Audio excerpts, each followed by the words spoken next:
poderia detalhar mais a aliança da classe operária aos clubes em 1910? Eu acho que ele está falando do Bangu aqui, né? Agora fiquei em dúvida aqui.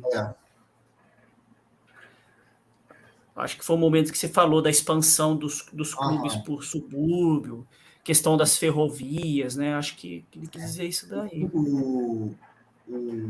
Tem um livro chamado Futebol Mania, do professor Leonardo Pereira.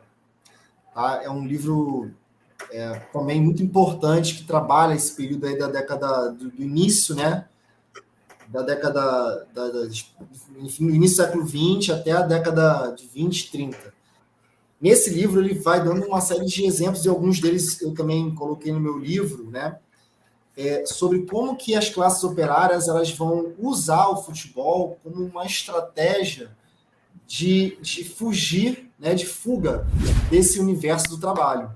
O cara é preguiçoso. Não é nem nesse sentido. Por quê? Porque essa classe trabalhadora, no início da República, ela é uma classe que está se constituindo ainda enquanto classe operária. Você não tem ainda uma identidade, uma definição de classe operária. Você tem o ex-escravo, você tem o imigrante, você tem o trabalhador de subúrbio, né? O trabalhador lá das freguesias que está chegando na cidade, que está ocupando esse cargo de operário de fábrica.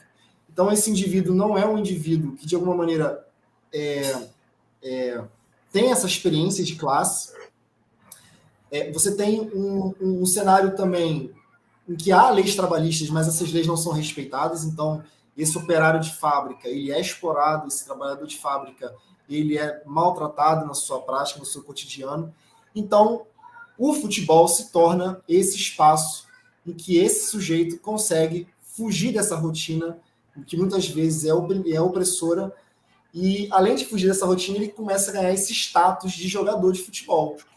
E aí a gente percebe isso no próprio Bangu Atlético Clube, porque no Bangu só jogava futebol, primeiro, quem jogava muita bola, segundo, quem era um bom funcionário, quem era um bom trabalhador. Então esse sujeito, ele acabava se enquadrando nesse modelo, ele jogava futebol, e nesse contexto de jogador de futebol, ele passava a exercer algumas atividades na fábrica que eram mais tranquilas, menos pesadas.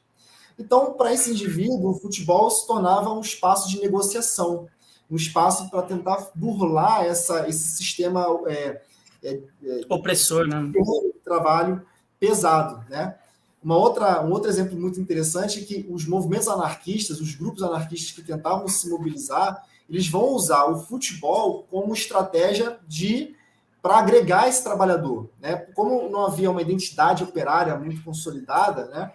Esses líderes anarquistas, eles vão usar o futebol para tentar unir o povo, unir a galera. Então o cara ia para ouvir o anarquista falar, só que antes disso ele jogava futebol. Jogava o futebol dele, comia feijoada, e depois que estava com o estômago forrado, ele participava da reunião dos anarquistas, né? Então, o movimento operário e a própria questão das relações trabalhistas, elas vão ser espaços em que o futebol está sendo usado para tentar mobilizar esse indivíduo. E esse indivíduo vai usar o futebol como uma estratégia aí para sobrevivência. Bacana.